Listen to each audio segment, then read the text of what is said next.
नमस्कार, बुलेटिन में आपका बहुत बहुत स्वागत है। मैं हूं आपके साथ दीपिका ओझा। चलिए शुरुआत करते हैं खबरों की, लेकिन इससे पहले एक नजर आज की सुर्खियों पर। महासमुंद पहुंचे सीएम भूपेश बघेल। जिले के 2 करोड़ रुपए की जिले को दी सौगात। सीएम ने मेडिकल कॉलेज का किया भूमि पूजन।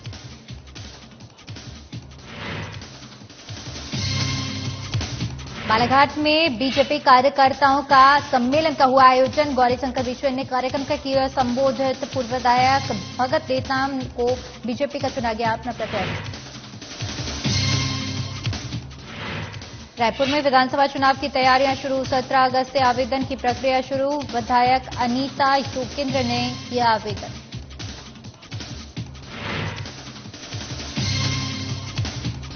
शाजापुर में पौधारोपण कार्यक्रम का आयोजन। कलेक्टर किशोर ने किया कार्यक्रम को संबोधित। लोगों से की अधिक से अधिक पौधे लगाने की अपील।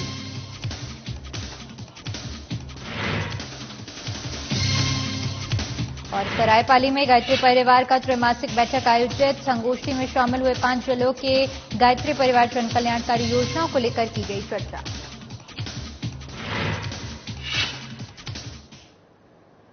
चलिए शुरुआत करते हैं खबरों की। पिछलाबाद विधानसभा में असंतुष्ट बीजेपी कार्यकर्ता लगातार कांग्रेस में शामिल हो रहे हैं। जैसे जैसे चुनाव की तारीखें नजदीक आ रही हैं, राजनीतिक माहौल गर्म होता जा रहा है। पिछलाबाद के कांग्रेस विधायक पिछले 6 माह से लगातार बैठकें आयोजित कर बीजेपी के कार्यकर्ताओं को कांग्रेस में प्रवेश करा रहे हैं और इसी क्रम में बीजेपी उम्मीदवार के ऐलान होने के बाद भी ये सिलसिला जारी है। झकनावादा के समीप श्रृंगेश्वर महादेव धाम पर एक धार्मिक आयोजन में पहुंचे विधायक वाल सिंह मीणा ने झकनावादा क्षेत्र के सैकड़ों बीजेपी कार्यकर्ताओं से मिलने पहुंचे और बीजेपी की नीतियों से संतुष्ट होकर कांग्रेस में शामिल होने की इच्छा जाहिर की, जिस पर कांग्रेसियों ने सभी कार्यकर्ताओं का भव्य स्वागत किया।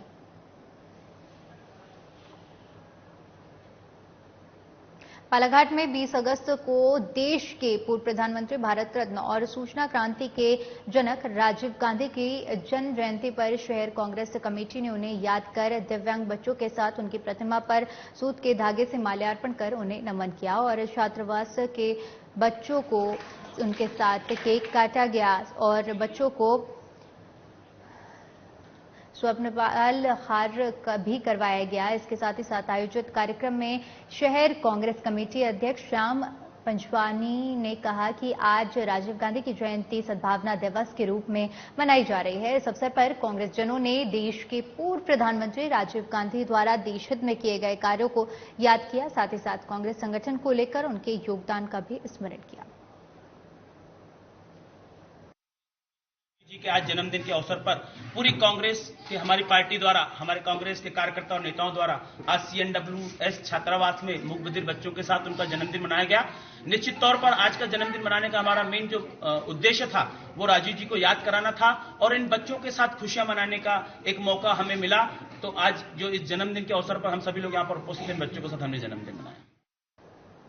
बाबा महाकाल की नगरी उज्जैन में नागपंचमी के पर्व पर बड़े ही धूमधाम से कार्यक्रम का आयोजन किया गया। महाकालेश्वर मंदिर में स्थित भगवान नाग चंद्रेश्वर के पट परंपरा अनुसार रात 12 बजे खोल दिए गए। भगवान नाग चंद्रेश्वर के पूजन के बाद मंदिर में रात से ही श्रद्धालु दर्शन कर रहे हैं। जैसा कि पूर्व से ये परंपरा चली आ रही है कि भगवान नागचंद्रेश्वर का जो मंदिर, भगवान महाकाल का जो मुख्य मंदिर है, उसके तृतीय तल पर स्थापित है और वर्ष में सिर्फ एक दिन के लिए आम श्रद्धालुओं के लिए, दर्शनार्थियों के लिए ये मंदिर के पट खोले जाते हैं और ये परंपरा रही है। पंचायती अखाड़ा महानिर्वाणी की जो महंत गादी है महाकाल मंदिर में, महंत महाकाल जो भी रहते हैं वो जाकर के पट खोलते हैं और भगवान नागचंद्रेश्वर का आवाहन करते हैं, उनका पूजन अर्चन करते हैं। सभी श्रद्धालुओं की, जो भी श्रद्धालु आ रहे हैं, उनकी सबकी मनोकामनाएं पूर्ण हो और सभी श्रद्धालु सुरक्षित तरीके से दर्शन करके निकलें। शासन प्रशासन ने जो व्यवस्था बनाई है निश्चित रूप से बहुत ही अद्वितीय व्यवस्था है। श्रद्धालुओं की सुविधा को ध्यान में रख करके व्यवस्था बनाई गई है। उसी क्रम में आज उसी परंपरा के अनुसार जो त्रिकाल पूजा की पद्धति है उसके अनुसार पहली जो पूजा की परंपरा है वो षोडशोपचार पूजन के साथ में पूजन प्रारंभ हो चुका है और आम श्रद्धालुओं को दर्शन करना प्रारंभ कर चुके हैं। सबसे बड़ी बात है कि जो इतने समय से लोग इंतजार कर रहे थे वो दर्शन शुरू हो गए हैं और आपने देखा होगा अब लाइन में लोग लग के जल्दी जल्दी दर्शन करके निकल रहे हैं। भीड़ बहुत है क्योंकि साल में एक बार ये मंदिर के पट खुलते हैं तो लोग 4-5 घंटे से इंतजार में थे। अब एक बार ये जो शुरुआती भीड़ खत्म हो जाएगी, फिर लोगों का इंतजार कम हो जाएगा, 50 मिनट के अंदर दर्शन कर सकेंगे, क्योंकि लाइन चलती रहेगी। कर्कराज पार्किंग की तरफ से आ रहे हैं वहाँ से, और वीआईपी वाली व्यवस्था ऐसी की गई है कि आम श्रद्धालुओं को कोई दिक्कत न हो, उनको एक सेपरेट रास्ते से ले जाया गया है। अंतिम जगह पे सभी जाके मिल जाते हैं, तो हमारी ये कोशिश है कि आम श्रद्धालुओं का दर्शन बाधित ना हो, जैसा कि पिछले बार ही व्यवस्था थी। मंदिर में जो विशेष पूजा होती है, वो पूजा भी चलती रही और लोगों के दर्शन भी होते रहे। 4 घंटा लग गया, बहुत अच्छा लगा, दर्शन तो हो गया, बहुत अच्छा लगा। साल में एक बार दर्शन के लिए तो मौका मिला, इसके बहुत अच्छा लगा। बहुत अच्छा दर्शन हुआ हमारा। कितनी देर में दर्शन होगा? मतलब हम 7 बजे से लाइन में लगे थे, 7 बजे से लाइन में लगे थे सर, हो गया बहुत अच्छे दर्शन। बहुत कुछ परेशानी हो गई? दर्शन बहुत अच्छे हुए, मजा आ गया। महाकाल बाबा ने बहुत अच्छा कराया दर्शन। कितनी देर में आपको दर्शन हुआ? सर 2 घंटे में हुआ दर्शन। 2 घंटे। शाजापुर के आगर में हुई संभाग स्तरीय शैल्य कराटे प्रतियोगिता में शहर के इरका ने उत्कृष्ट प्रदर्शन करते हुए राज्य स्तरीय प्रतियोगिता में अपना स्थान पक्का कर लिया है, जिसमें अपने तीनों मैचों में अपने प्रतिद्वंदियों को मात दी। मैच के बाद अतिथियों ने मंच से इरका को सम्मानित किया गया। भारतीय कराटे टीम के कोच और विश्वामित्र अवार्डी सिहान जयदेव शर्मा ने बताया कि आगर में हुई इस प्रतियोगिता में एमटी कॉन्वेंट स्कूल की छात्रा इरका ने भी भाग लिया था, जिसमें -14 वर्ष की कैटेगरी में पहले आगर, फिर देवास और उसके बाद उज्जैन की टीम से भिड़कर तीनों को हराकर जीत हासिल की है। हमारी क्लास से अभी प्रेजेंट में 3 बच्चे नेशनल मेडलिस्ट हैं, जिनमें से एक लड़की जो है एरिका गुप्ता, वो नेशनल काई की गोल्ड मेडलिस्ट है। East Jain national open championship के ब्रॉन्ज मेडलिस्ट, और कौस्तु मोहम्मद जो है वो नेशनल ओपन चैंपियनशिप के ब्रॉन्ज मेडलिस्ट है। इनमें से हमारे यहाँ से अभी एक बच्ची जो एरिका गुप्ता है वो स्टेट चैंपियनशिप के लिए जो सिलेक्ट हुई है, जो कि 1 से 5 सितंबर को दतिया में होने वाली है। उसके लिए हम यहाँ से रवाना होंगे। उसमें एरिका गुप्ता अच्छी तैयारी के साथ जा रही हैं और पूरी उम्मीद है कि वो गोल्ड मेडल के लिए ही। सेंधवा राष्ट्रीय राजमार्ग संख्या 3 पर 15 से 20 अज्ञात लुटेरों ने ट्रक लूटने का प्रयास किया। मिली जानकारी के अनुसार ट्रक निमरानी से माल भरकर महाराष्ट्र की ओर जा रहा था। इस दौरान लुटेरों ने ट्रक क्लीनर को मारकर गंभीर रूप से घायल कर दिया और ट्रक लूटने का प्रयास किया। वहीं सड़क पर चलने वाली अन्य ट्रकों के रुकने और लोगों के एकत्रित होने के बाद लुटेरे भाग निकले। ट्रक लूट का प्रयास तो विफल रहा, लेकिन ट्रक क्लीनर गंभीर रूप से घायल हो गया। मौके पर पहुंचे पुलिस ने घायल को सिविल अस्पताल सेंधवा पहुंचाया, जहां पर घायल का इलाज जारी है। फिलहाल पुलिस मामले की जांच में जुटी हुई। पास में थोड़ी सी चढ़ाई आती है, वहाँ पे चोरों ने सब गाड़ियों साइड में रोक के कंडक्टर को दराता मार दिया सब पैर में। वो चढ़ जाता है गाड़ी पे, हम भग गए गाड़ी के पास में। कंडक्टर गाड़ी में रह गया था तो उसके पैर में दराता मार कर भग गए सब। कहाँ की घटना है ये? सेंधवा बॉर्डर से जस्ट आगे एक टोल आता है, उसके बीच की घटना। सेंधवा बॉर्डर के मतलब पास में पूरा। कितने लोग थे? करीबन वो 8-9 लोग थे सर। कुछ लूटपाट भी हुई है क्या? लूटपाट करने के इरादे से आए थे वो, बाकी वो लूटपाट कर नहीं पाया और लड़के को मार के भग गए। ये घटना सेंधवा टोल पार करके चढ़े में चोर और गाड़ी के ऊपर चढ़ रहे थे, तो ये ऊपर उनको भगाने के लिए चढ़े तो 1-2-3 जब दौड़ के आए और ये फाटक खोल के बैठा था, उसको दराती मार दी किन्नर। कौन सी गाड़ी थी? 12 टायर गाड़ी थी। कहाँ से आ रहे थे आप? कहाँ जा रहे थे? निमरानी खलगाड़ से जा रहे थे बारामती महाराष्ट्र। कितने लोग थे वो? तो 8-10 जन थे, तो बहुत सारे लोगों से पत्थरबाजी भी कर रहे थे। लूटपाट भी हुई क्या आपके साथ? लूटपाट बाकी कुछ भी नहीं हुई है, बस तो दराती मारी है, बाकी कुछ भी नहीं हुआ। गाड़ी में चोर घुसे थे तो हमला किया था आप पे? कहाँ पर? ये अपना सेंधवा टोल पार करके। किधर से किधर आ रहे थे? खलगाट से कहाँ जा रहे थे? बारामती जा रहे थे। तो ये कुछ लूटा भी आपसे? हमला कर दिया? इसको पैर में चोट आई है ना, और उसका भी टाटा के प्राथमिक उपचार कर दिया गया है और एडमिट कर लिया है। क्या नाम है, क्या जानकारी है सर? कहाँ का मामला बताया जा रहा है? ये कुलदीप जमरे है, खलगाट निवासी है। मामला कुछ बताया, कैसे घायल हुआ है, क्या हुआ है?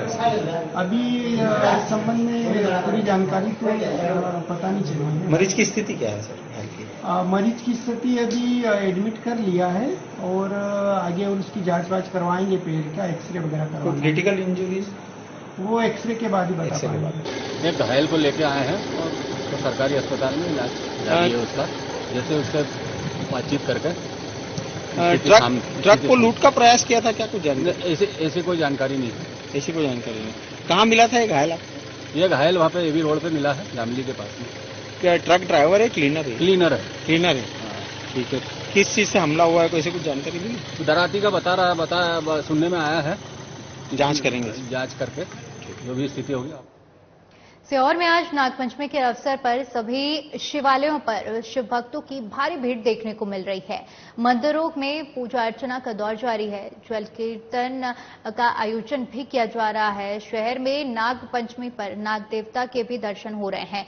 इसी के साथ ही शहर के सिद्धेश्वर मंदिर से भगवान की भव्य और विशाल पालकी यात्रा निकाली गई। इस दौरान भारी संख्या में लोगों ने पालकी यात्रा में शिरकत की। सिद्धपुर नगरी सीहोर सिद्धेश्वर बाबा की पालकी यात्रा जो प्रतिवर्ष निकलती है, इस वर्ष 23वें वर्ष में प्रवेश कर रही है। कोतवाली चौराहे से होती हुई रतलामी स्वीट्स के पास में से सिद्धेश्वर बाबा के मंदिर से निकलते हुए मनकामेश्वर महादेव के मंदिर ये यात्रा पहुंचेगी। ये श्रावण के महीने के तीसरे सोमवार को ये यात्रा प्रतिवर्ष निकलती है। शहरवासी, सिद्धपुर नगरवासी, श्रोता भाई बहन, मेरे देवाधिदेव महादेव के स्नेह रखने वाले सभी श्रोता भाई बहन इस संपूर्ण आनंद के साथ में सिद्धेश्वर बाबा की इस पालकी यात्रा में अधिक से अधिक संख्या में पहुंचे। आसपास के जितने क्षेत्रवासी हैं, ग्रामीण वासी हैं, वो भी इस सिद्धेश्वर बाबा की पावन यात्रा में आप आनंद के साथ में 21 तारीख को 12 बजे दोपहर में आप यात्रा में पहुंचे। जैसा हमारे सीहोर का नाम सिद्धपुर है, वैसे ही सीहोर में शिव पालकी यात्रा सीहोर के सदस्य समितियों के द्वारा 21 तारीख को निकाली जा रही है, जो 12 बजे मंदिर से प्रारंभ होगी। मैं आपके माध्यम से सभी से निवेदन करता हूं कि इस यात्रा में संलग्न होकर शिव जी का आशीर्वाद प्राप्त करें। सीहोर वासी से कहने का तात्पर्य यह है कि सीहोर ग्रामीण प्लस शहरी वासी प्लस जो आना चाहे वो स्वतंत्र हैं, आए, शिव जी का आशीर्वाद। पिछले 2 महीनों से कांग्रेस सरकार के खिलाफ विपक्ष द्वारा अविश्वास प्रस्ताव लाए जाने की गुहाट तेज है। आज बीजेपी पार्षद दल ने बीजेपी कार्यालय में प्रेस वार्ता का आयोजन किया और अविश्वास प्रस्ताव को लेकर अपनी बात रखी। बीजेपी पार्षद दल का आरोप है कि शहर में कांग्रेस सरकार बनने के बाद से ही शहर का विकास जीरो है। कांग्रेस की आपसी लड़ाई का खामियाजा शहरवासियों को भुगतना पड़ रहा है। बीजेपी पार्षद दल का कहना है कि पेयजल, सड़क, नाली जैसे मूलभूत सुविधाएं भी शहर सरकार उपलब्ध नहीं करा पा रही है। गौरतलब है कि रायगढ़ नगर निगम अंतर्गत कुल 48 वार्ड हैं। इनमें से 1 वार्ड पार्षद की मृत्यु हो चुकी है। अब 47 वार्ड बचे हैं, जिसमें से 21 पार्षद बीजेपी के हैं। वहीं बीजेपी पार्षद दल ने प्रेस वार्ता में दावा किया है कि कांग्रेस के 1 दर्जन से अधिक पार्षद बीजेपी के संपर्क में हैं। बता दें कि अभी हाल ही में नगर निगम के एक मंत्री ने इस्तीफा दे दिया है। उन्होंने महापौर पर गलत और मनमाने तरीके से निर्णय लेने के आरोप भी लगाए हैं। आने का कारण सिर्फ और सिर्फ एकमात्र कारण ये है कि जो रायगढ़ का विकास होना था, वो विकास जो शहर सरकार है वो करने में सक्षम नहीं है। रायगढ़ शहर के अंदर जो विकास होना था और अब तक जिस तरीके से हम आते हैं कि विधायक भी इनका है, महापौर भी इनकी है, सभापति भी इनका है, तो यहाँ का तो चहुमुखी विकास हो जाना चाहिए था। लेकिन विकास के नाम पर रायगढ़ हम शून्य, इसी के तहत और इनके जो शहर के नगर निगम के अंदर जो सभापति और महापौर की वर्चस्व की लड़ाई है, जिसकी वजह से शहर का जो है पूरा बंटा धान हो गया है। और वहाँ के जो कांग्रेसी पार्षद है उनमें भी असंतोष व्याप्त है। अभी उनके एमआईसी सदस्य ने भी इस्तीफा दिया। तो ऐसे बहुत से कारण हैं जिसको लेकर अमृत मिशन जो कि एक बहुत महत्वाकांक्षी योजना था, उसका एक विस्तृत प्रारूप इन्होंने सामने लाया है। पहली बार ऐसा हो रहा है कि बारिश के समय भी लोगों को पानी मुहैया नहीं करा पा रहे। प्रेस वार्ता इसलिए के लिए कि महापौर शहर सरकार और विधायक सभापति पूरे रायगढ़ शहर के विकास में रोड़ा बने हुए हैं, जो कि भाजपा पार्षद को छोड़कर कांग्रेसी पार्षद भी असुस्तुल नजर आ रहे हैं, जिससे हमने उम्मीद जताई कि शहर के विकास के लिए शहर विनाश की ओर जा रही है, तो अविश्वास प्रस्ताव लाएं जिसमें शहर सरकार के कुछ पार्षद हमें सहयोग करेंगे, इसकी उम्मीद है। क्योंकि कांग्रेसी पार्षद जितने हैं उनके भी काम सभी वार्डों में काम नहीं हो पा रहे हैं। शहर सरकार नाकाम है। जहाँ जहाँ देखें डेंगू की स्थिति, रोड नाली सड़क, यहाँ अटल आवास, ये सभी में असफल साबित हो रही महापौर। धरसीवा विधायक अनीता योगेंद्र शर्मा के द्वारा ग्राम पंचायत सलियारी और धरसीवा में किसान सेवा सम्मान समारोह में शामिल होकर किसानों का सम्मान किया गया। इस कार्यक्रम के अवसर में सर्वप्रथम संचार क्रांति के जनक भारत के पूर्व प्रधानमंत्री राजीव गांधी की जयंती के अवसर पर उन्हें माल्यार्पण कर श्रद्धा सुमन अर्पित कर शुभारंभ किया गया। इस किसान सेवा सम्मान समारोह के अवसर में समस्त क्षेत्रवासियों और किसानों ने विधायक अनीता योगेंद्र शर्मा का भव्य स्वागत किया और आभार जताया।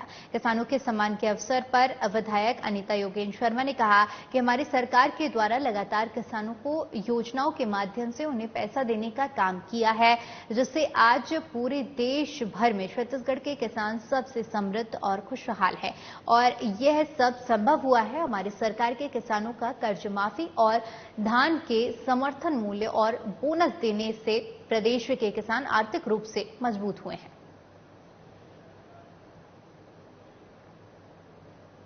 जयपुर के धरसीवा में विधानसभा चुनाव का बिगुल बज चुका है, जिसको देखते हुए कांग्रेस पार्टी की अपनी संवैधानिक प्रक्रिया के तहत विधानसभा चुनाव लड़ने की इच्छा रखने वाले नेताओं के लिए उम्मीदवारी की प्रक्रिया 17 अगस्त से शुरू हो गई है। इसी कड़ी में शनिवार को वर्तमान धरसीवा विधायक अनीता योगेंद्र शर्मा ने सैकड़ों कार्यकर्ताओं के फिर से अपनी दावेदारी का आवेदन ब्लॉक कांग्रेस कमेटी को दिया है। इस अवसर पर विधायक अनीता योगेंद्र शर्मा ने कहा कि मुझे जिस प्रकार से सभी कांग्रेस जन और क्षेत्रवासियों का अभी तक सहयोग और आशीर्वाद मिला है और आगे भी मिलता रहेगा, मैं आशा करती हूं कि आने वाले समय में उनकी भावनाओं के अनुरूप कार्य करूंगी।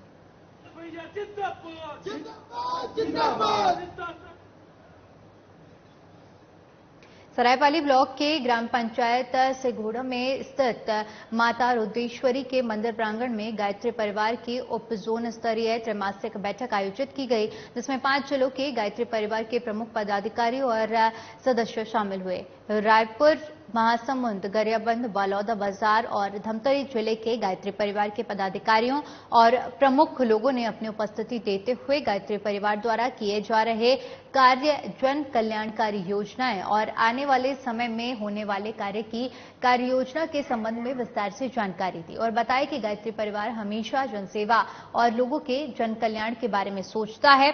गायत्री परिवार से किसी व्यक्ति को बीजेपी विधायक पद के लिए टिकट दिए जाने को लेकर कहा कि अब से गायत्री परिवार से आने वाले समय में विधायक बनेंगे तो राजनीतिक मंच में भी गायत्री परिवार को काफी लाभ और सुविधा मिलेगी और लोगों का कल्याण होगा। जोन स्तरीय गायत्री परिवार का बैठक है। इसमें पुराना रायपुर जिला और अभी वर्तमान में 5 जिले इसमें शामिल हैं। बलौदा बाजार, महासमुंद, गरियाबंद, धमतरी एवं रायपुर। यहाँ के हमारे गायत्री परिवार के वरिष्ठ सदस्य पधारे हुए हैं और ये त्रैमासिक बैठक है। प्रति 3 माह के अंतराल में हर ब्लॉक में कहीं न कहीं ये बैठक आयोजित की जाती है और इस बैठक में हम गायत्री परिवार के द्वारा क्या कर रहे हैं और आगे क्या करने वाले हैं उस कार्य योजना को बताते हैं। सर, किस तरह की योजनाएं आप लोग आगे बना रहे हैं, क्योंकि जिस हिसाब से धर्म को लेकर सवाल खड़े होते हैं, धर्मांतरण होते हैं, नशा कुरीतियां जिस तरह से बढ़ रही हैं, उसको लेकर क्या योजना है? हम जन जागृति ला रहे हैं लोगों में गायत्री परिवार के माध्यम से और धर्मांतरण जैसे ऐसी कोई बात नहीं है यहाँ पर हमारे सरायपाली खास करके। और ये जो है हम लोग समाज सेवा की बात करते हैं हमारी गायत्री परिवार के माध्यम से। यह आयोजन जोन स्तरीय त्रैमासिक बैठक के रूप में रखा है, जिसमें हमारे 5 जिले के सभी भाई बहन प्रमुख पदाधिकारी पहुंचे हुए हैं और सभी अपने अपने क्षेत्र में किए जा रहे युग निर्माण के कार्य की प्रगति पत्रक लेकर के आए हैं और अपने जिले में जो भी कार्य हो रहे हैं उस सबकी यहाँ पर जानकारी दी जा रही है। इस आयोजन का मकसद क्या है? इस आयोजन का मकसद परम पूज्य गुरुदेव पंडित श्री राम शर्मा आचार्य के युग निर्माण आंदोलन को, यह आंदोलन मनुष्य में देवत्व का अवतरण और स्वर्गीय वातावरण निर्माण के लिए उन्होंने चलाया है। तो गांव-गांव में हर आदमी में शिक्षा, स्वास्थ्य और पर्यावरण संबंधी जागरूकता पैदा करके उनमें एक विशिष्ट देव भाव जागृत कर एक सच्चा इंसान बनाना। समीक्षा बैठक है। हमारे इस उप जोन में 5 जिले आते हैं, धमतरी, गरियाबंद, महासमुंद, रायपुर और बलौदाबाजार। यहाँ हर जिले में जो कार्यक्रम हुआ रहता है उनका किसी भी एक जिले में किसी तीर्थ स्थान पर समीक्षा करते हैं और उस समीक्षा के आधार पर प्रेरणा मिलती है। जिस जिले में कार्यक्रम कम होता है वहाँ पर प्रेरणा लेकर अपने जिलों में और अच्छे कार्यक्रम करते हैं। हमारे यहाँ रचनात्मक आंदोलन चलाए जाते हैं। इन आंदोलनों के माध्यम से जन जन तक पहुंचकर लोगों में देवत्व का उदय और धरती पर स्वर्ग का अवतरण जो हमारा नारा है पूरा करने में हम सब लगे हुए हैं। रायपुर उप जोन में 5 जिले आती हैं। 5 जिले के जो प्रमुख कार्यकर्ता यहाँ पर इकट्ठे होकर पूरी गतिविधियों के बारे में विशेष चर्चा कर रहे हैं कि पिछले कार्यकाल में क्या किया और आने वाले 3 महीने तक क्या कार्य योजना है। कार्य योजना के अंतर्गत व्यक्तित्व निर्माण रहता है। साधना को पहले लिया जाता है कि खुद का व्यक्तित्व निर्माण हो, खुद साधना के माध्यम से अपने आप को तेजस्वी बनाए। उसके साथ साथ स्वाध्याय के साथ साथ पूरे क्षेत्र में कैसे काम करें, समाज के लिए जो नशा की प्रवृत्तियां बढ़ रही है उसको रोकने के लिए हम कैसे काम करें, इसके पर एक विचार मंथन होता है। और गांव-गांव में जो माँ बेटियों हैं उनको भी भारतीय संस्कृति से जोड़ने के लिए प्रयास किया जाता है, हिंदुत्व की ओर ले जाने का प्रयास किया जाता है। बेमेतरा में शासकीय कन्या हाई स्कूल दाठी में बालिका और महिलाओं संबंधित अपराध में समाधान के लिए सुरक्षा और जनचौपाल का आयोजन किया गया। सुरक्षा और जनचौपाल समाधान शिविर के माध्यम से छात्र छात्राओं आमजनों के खिलाफ को जागरूक करने के लिए जागरूकता अभियान चलाया जा रहा है, जिसके तहत थाना दाठी स्टाफ के द्वारा शासकीय कन्या हाई स्कूल में छात्रों को अपराधों के बारे में बताकर उनके रोकथाम के उपाय के बारे में जानकारी देकर जागरूक किया गया। हाल ही में जारी हुई सूची में बालाघाट जिले के विधानसभा क्षेत्र से पूर्व विधायक भगत नेताम को पार्टी ने एक बार फिर से भरोसा कर अपना प्रत्याशी चुना है, जिसके चलते 19 अगस्त को मोह गांव के सामुदायिक भवन में बीजेपी कार्यकर्ता सम्मेलन का आयोजन किया गया। इस मौके पर पिछड़ा वर्ग कल्याण आयोग अध्यक्ष गौरीशंकर बिश्विन और राज्य मंत्री नानो कावरे समेत हजारों की संख्या में गणमान्य नागरिक मौजूद रहे। कार्यक्रम को संबोधित करते हुए गौरी भाऊ ने बीजेपी के कार्यों का गुणगान किया, साथ ही साथ अपने प्रत्याशी भगत नेताम को भी आगामी चुनाव में विजयी बनाने के लिए जनता से अपील की। इसी कड़ी में मंत्री रामकिशोर कावरे ने भगत नेताम की राजनीतिक पृष्ठभूमि, विचारधारा और उनकी उपलब्धियों को जनता से रूबरू करवाया और जनता से हाथ जोड़कर एक बार फिर से कमल खिलाने के लिए आग्रह किया।